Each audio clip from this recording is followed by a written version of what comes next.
ஆண்டவர் இயேசு கிறிஸ்துவுக்குள் எனக்கு அருமையானவர்களே, நம் ஆண்டவர் இயேசு கிறிஸ்துவின் நாமத்தினால் உங்கள் அனைவரையும் வாழ்த்தி வரவேற்கிறேன். பிரியமானவர்களே, பொது காலம் 19வது வாரத்தில் வருகின்ற சனிக்கிழமை நாம் இன்று இருக்கிறோம். இன்றைய வாசக பகிர்வு சிந்தனைக்காக நமக்கு கொடுக்கப்பட்டிருப்பது முதல் வாசகமாக யோசுவா புத்தகத்தில் இருந்தும், நற்செய்தி வாசகமாக மத்தேயு நற்செய்தியிலிருந்து நமக்கு செய்தி கொடுக்கப்பட்டிருக்கிறது. மோசே ஆரோனுக்கு பிறகு யோசுவாவுக்கு அருளை கொடுக்கிறார், ஆசிரியை கொடுக்கிறார், அந்த இஸ்ரவேல் மக்களை வழிநடத்துவதற்கு. ஆண்டவரும் யோசுவாவோடு இணைந்து உடன்படிக்கையை மேற்கொள்கிறார். இப்பொழுது யோசுவா அந்த மக்களோடு பேசுகிறார். நீங்கள் எகிப்தில் இருந்த பொழுது வேற்று தெய்வங்களை வழங்கினீர்கள். இனி நீங்கள் நைல் கதையை தாண்டி இந்த பக்கம் வந்துட்டீங்க. இனிமேல் உயிருள்ள நம் ஆண்டவராகிய கடவுளை மாத்திரம் நீங்கள் வணங்க வேண்டும். நம் கடவுளுக்கு வேற்று தெய்வங்களை வணங்குவது பிடிக்காது. நீங்கள் உண்மையுள்ளவர்களாக இருக்க வேண்டும்.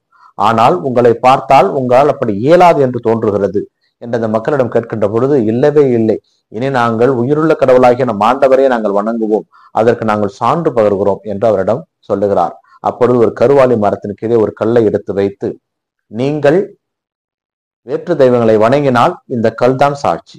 ஏனென்றால் நாம் பேசியது அனைத்து இந்த கல் கேட்டுக்கொண்டிருந்தது. அதனால் கடவுளுக்கு உண்மையாக நீங்கள் இருங்கள், கடவுள் உங்களை வழிநடத்துவார். ஏனென்றால் நம் மூதாதையருடைய கடவுளாக இருந்து இன்று வரை நம்மை அடிமைத்தனத்திலிருந்து மீட்டு புது வாழ்வு கொடுத்திருக்கின்ற கடவுளுடைய அன்பிலே நிலைத்திருக்க நாம் அழைக்கப்படுகிறோம் என்று அந்த மக்களுக்கு வாக்குறுதியை கொடுக்கிறார். பிரியமானவர்களே, பல நேரங்களிலே நாம் உண்மையான நம் கடவுளை விட்டுவிட்டு வேற்று தெய்வங்களை தேடி சென்று நாம் பல வகையான சிக்கல்களிலே மாட்டிக்கொள்கின்றோம். உண்மையுள்ளவராக நாம் மற்றவர்களுக்கு உண்மையுள்ள ஒருவர் உங்களோடு இருக்கின்ற பொழுது அவரை விட்டு நீங்கள் வேறு ஒருவரிடம் சென்று நீங்கள் துன்பத்தில் மாட்டிக்கொள்கிறீர்கள்.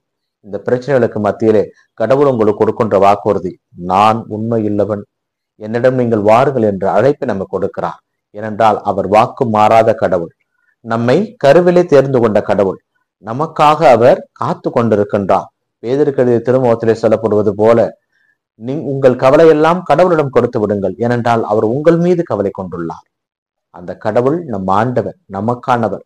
அந்த கடவுளுடைய அன்பிலே நிலைத்திருக்க அழைக்கப்படுகிறோம். இதைதான் நற்செய்தி வாசகத்திலும் பார்க்கின்றோம். குழந்தைகளிடம் வரவிடுங்கள், அவர்களை தடுக்காதீர்கள், இறையரசு அவர்களுக்கு உரியது என்று ஆண்டவர் சொல்லுகிறார். ஏனென்றால் அந்த குழந்தைக்கு தான் பொய் பேச தெரியாது, அந்த குழந்தைக்கு தான் ஏமாற்ற தெரியாது, அந்த குழந்தைக்கு தான் மற்றவர் மீது பழிபட தெரியாது, அந்த குழந்தைக்கு தான் மற்றவர் பொருளை பறிக்க தெரியாது, அந்த குழந்தைக்கு தான் மற்றவர்களை பற்றி இல்லாதவை பொல்லாதவை பேச தெரியாது, அந்த குழந்தைக்கு தான் உயர்ந்தவன் தாழ்ந்தவன் என்கின்ற பாகுபாடு பார்ப்பது கிடையாது. அந்த குழந்தைக்கு தெரியாது ஏழை பணக்காரன் என்று தெரியாது. எல்லாரையும் குழந்தை ஒரு மாதிரி தான் பார்க்கும். தனது தாயை கொஞ்சம் அதிகமாக அன்பு செய்யும், மற்றவர்கள் அனைவரையும் ஒரு போலதான் பார்க்கும்.